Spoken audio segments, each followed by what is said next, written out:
Hi everyone, welcome back to Box Delights. So I've got something pretty special to show you today.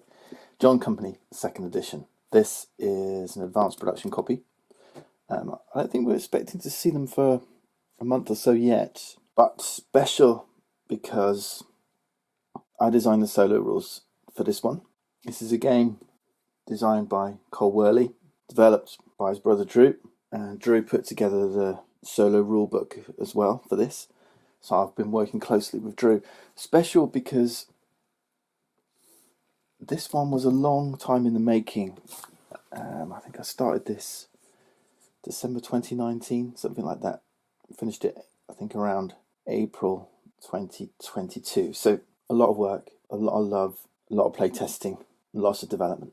And it's finally here. And this is it. So I want to show you. So I've yet to open it from its shrink.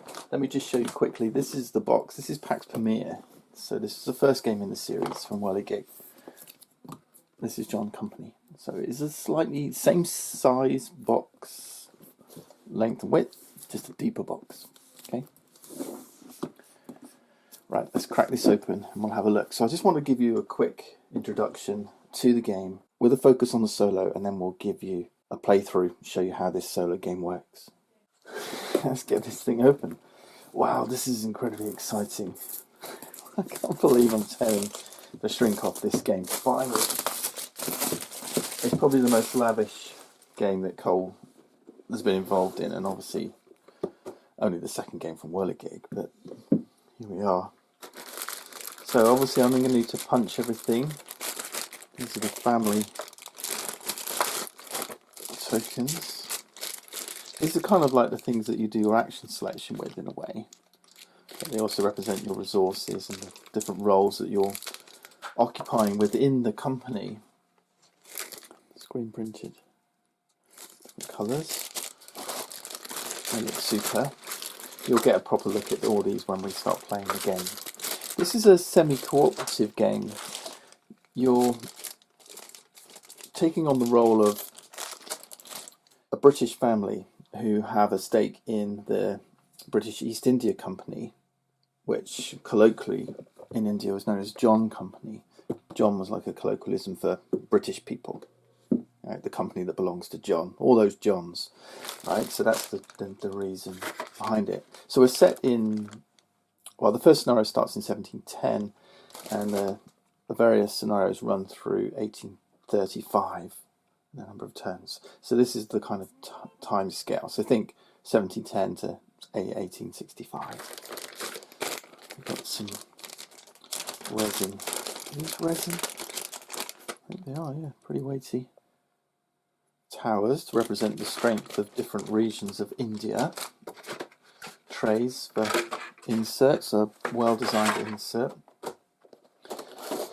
We have event cards. These are thick cards, and here we are. These are like the events that happen in India that throw some chaos around and represent kind of the local people having their own autonomy and doing stuff outside of your control. Wonderful artwork by Amita Pai, an artist out of Mumbai in India. So these are hand-painted Genjifa art pieces. Beautiful. We should have a resin elephant somewhere in here as well. Here we go. The elephant represents where the focus of these events is, where an uprising might occur, or let's have a look, or where turmoil might occur, that kind of stuff. Okay, or crises might occur. Okay, cool. So the resin pieces were designed by Amarjit Bidkar from Pune, India, if I'm pronouncing that correctly. So you can see Cole and his team have used lots of different people to do little specialised pieces of the game. Some D6, this is the storm die, so this represents where events might occur in India.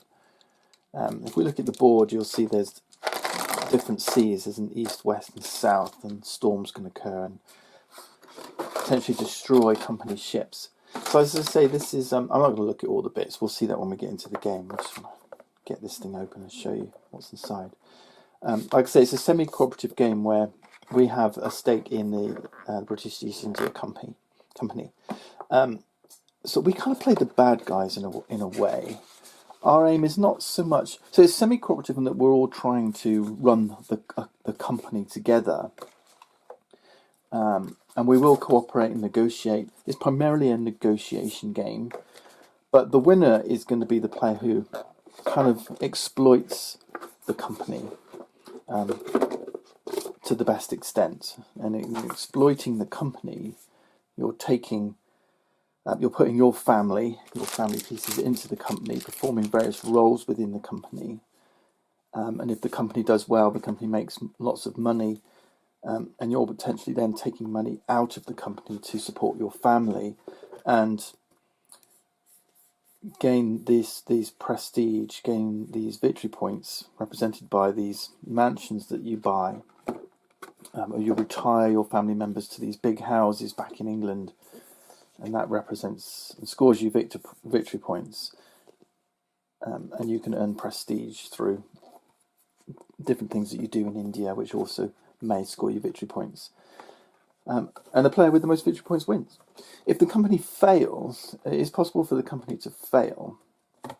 So if you want to bring the company down, or if events in India brings the company down, then this is a big board. I'll when I do the playthrough, you'll get a better wide shot. If the company fails, so there's a fail point here. If the company's standing falls too low, that might be a condition that you go for. You know, you can tank the company and try and exploit money out of it. Then it does vary up the win-loss conditions slightly. And it may actually swing. There's a company failure draw that may actually swing the victory points in favour of one player or the other. So it's all about exploiting the company. So you are kind of bad actors in this game. We've got money tokens here. We'll be punching those. Based on, this is the East India Company logo. They're kind of contemporary looking to the time. We're going to be trading with people in India. We're going to be, these are your family boards, taking actions. So these are different actions you can take each turn. All right. Now in the solo game, because it's primarily a negotiation game, I had to create a method that captured that about the game. I could have just created a rule set that said run the company, just one family runs the company on its own, see how well you do. But I wanted to have that idea of negotiation. So in the solo game, and actually in the two-player game, because the standard rules are 3+, so in the solo and two-player game, you introduce this third party called the Crown. So this represents the British Crown, and they're going to have a stake in the company as well. So again, they don't necessarily want the company to succeed. In fact, ultimately, the Crown took away the British East India Company's monopoly in India, and that kind of signalled the demise of John Company. But like us and like our families, they want to extract and exploit John Company as much as possible. So a lot of the times they're going to be working against you, and sometimes they're going to be working with you. And whether they are feeling favourable towards the company or unfavourable towards the company will be tracked by kind of like what was the climate in Pax Pamir. In John Company, it's kind of like a mood. Here it is. There's the Crown board. So you can have a token on here that reflects what mood they is. Are they feeling bullish or more bearish and peacockish even? And then you've got stag and lion in the middle here. So the lion is when they're feeling kind of middling about the company. Bullish, they're very pro-company. They want to invest in the company. And peacock is they want to pull money out. So kind of the opposite end of the scale. And the other idea is that we have these promise cubes. So the Crown's going to be making decisions at different stages of the game, depending on which offices within the company she runs. But the way you influence the crowns is by having leverage over the crown, as you would in a multiplayer game. You win favour with one player or another player. Perhaps you fall out of favour with another player. And these promise cubes represent that leverage that you have over the crown. And you can spend these promise cubes to influence the crown's behaviour. And in fact, you can win promise back by things that you do that the crown approves of. So things that you do that help the crown. Okay, so there's this currency, this extra currency that the solo game introduces called promise cubes. And you can see there's a set of favours that you can perform to gain promise cubes back, to win favour from the crown, and then different ways that you can spend those to influence the crown's behaviour. So alongside the rulebook, it's a comprehensive rulebook. So the gameplay is exactly the same as the multiplayer game, and it is a big old teach. It's a big old rulebook. All right, but we're going to look at this and learn as we play in the next part of the video. The solo rules are very brief. Okay, very brief. So you learn the game, and then at the back of the book, so we're on page 43, playing with 1 or 2. So there's a setup, finishing setup, and then gameplay is basically just this bit, and it tells you how you draw. You've got some AI cards. We'll have a look at those actually, and how you read them, and how you gain favour and spend promise. Okay, so that's it. It's just very simple. Very simple. You just play the game as usual. And the game's very procedural. So there's a ribbon that runs around the board, kind of like John Company First Edition, runs around the board, and each phase of the game you will perform a section of the rulebook. Okay, hence why it's so comprehensive. And then when the crown gets to play out that particular role, so we're all going to have our different offices within the company, and we can all make different decisions. Like there'll be a director of trade, there'll be somebody who runs military affairs, there'll be somebody who runs shipping, right? All those different things as a chairman.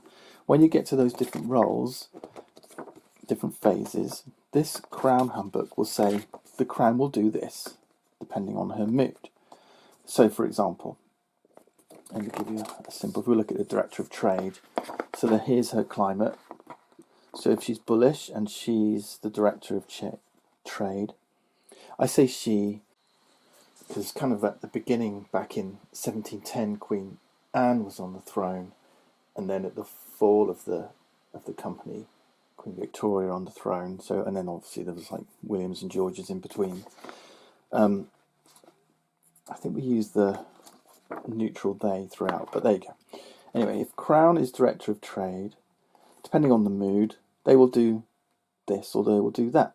So it's just like a little logic thing. So you just follow the rules. So the rules aren't anything that you need to learn. You just need to turn to the relevant page when you get to that phase of the game and perform the action that the Crown's current mood reflects. Okay?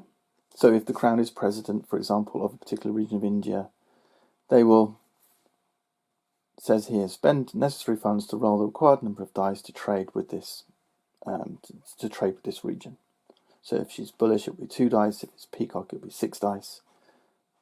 That's it. Simple instruction. So the simple instructions for each phase, and then you can influence. So it says like you can spend a promise cube to increase or decrease the number of dice. All right. So you can kind of influence the decisions that you make using these promise cubes. All right. So each step, although it's a lengthy book, it's because there's many phases and many roles within the company.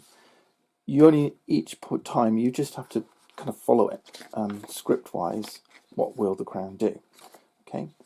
And Drew Worley spent a lot of time laying this out and making it look pretty and readable and all kind of logically presented on these pages, so everything you need is in the right place. Right, so that's Crown Handbook and how the Crown works. So the solo game becomes, all right, you've got the multiplayer game is a lot of table talk. This is a game where, different phases of the game will involve, you do this and I'll do this, and if you do this for me, I'll do that for you. It's all that kind of stuff.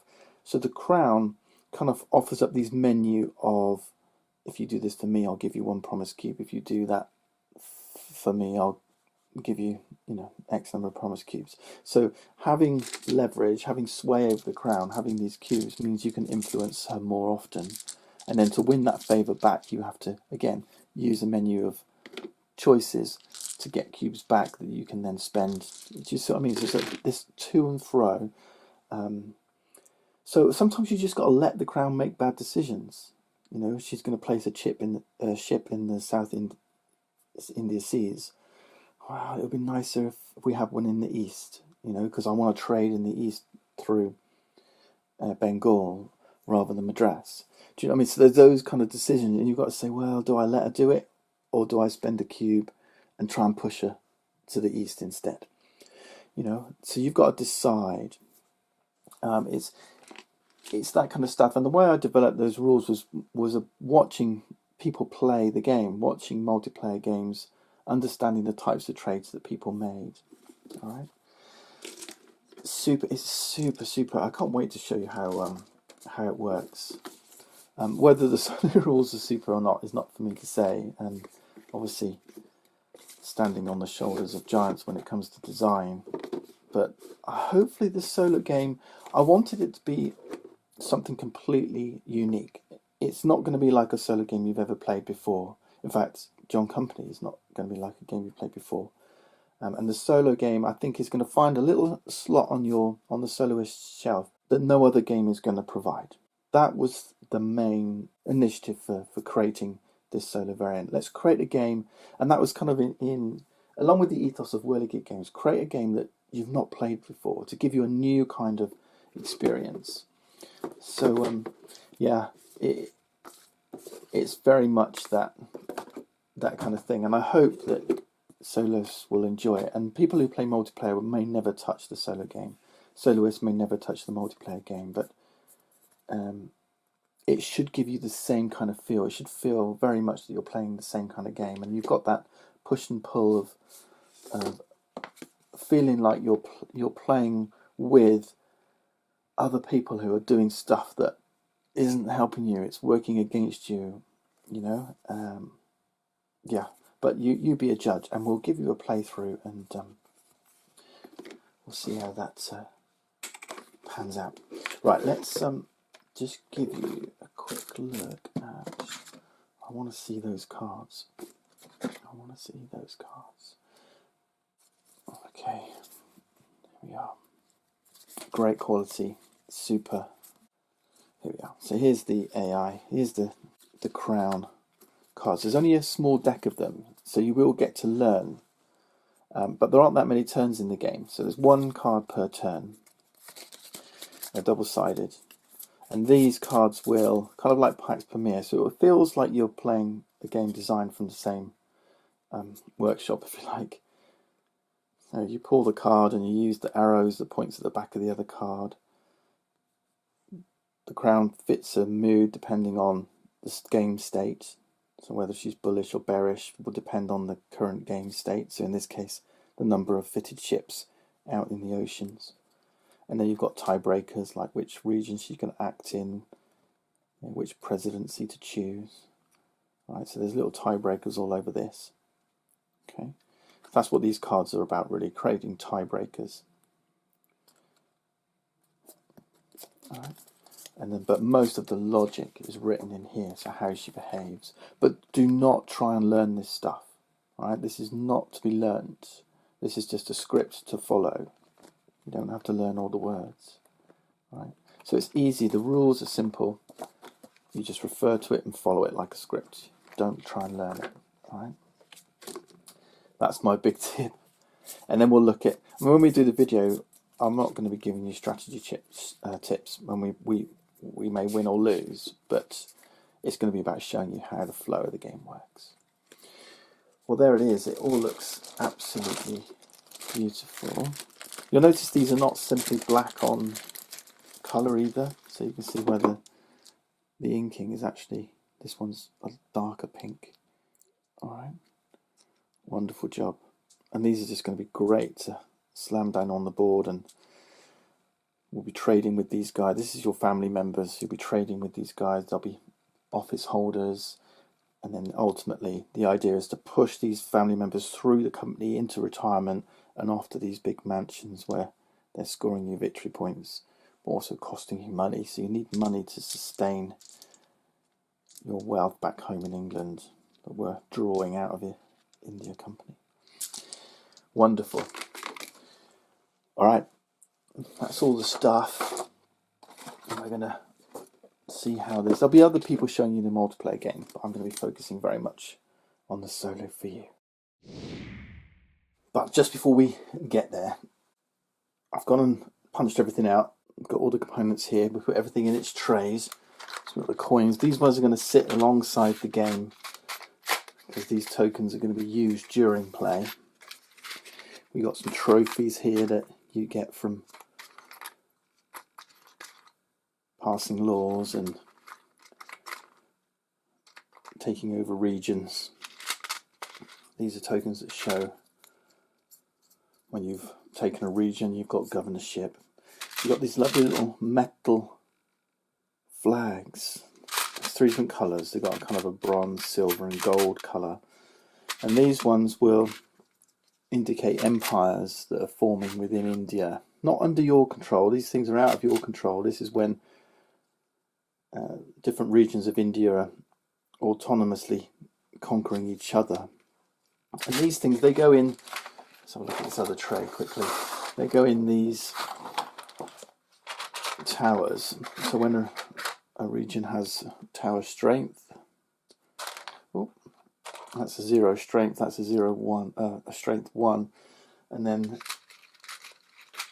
the capital has this flag with a star on it, and this sits in the top of these domes like this on the regions on the board. Okay, so they're going to sit here in these regions. All right. So these are wonderful metal flags. No expense spared here. We got company ships, extra ships, regiments that will fight in different presidencies. Individually named ships that you can fit out and sail in the different seas, and these will open up trade. So as many ships as you have will control how many orders you can fill with trade. Okay. All right. So these are the kind of the recommended layouts of trays. There's a little guide here to show you. So that's one. Then we've got the coins here. Now if you choose, you can upgrade these coins to the metal coins, which is what I've done here. It's fabulous. We've got 10s, 5s,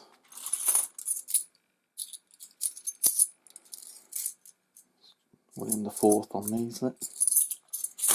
2s and 1s. The coppers look great. And everything goes back in the box. So you've got your dice, you can deep in large cards, your small cards, pawns for tracking game states, your resins, your local alliances you can recruit. They're all in there. Plastic tray.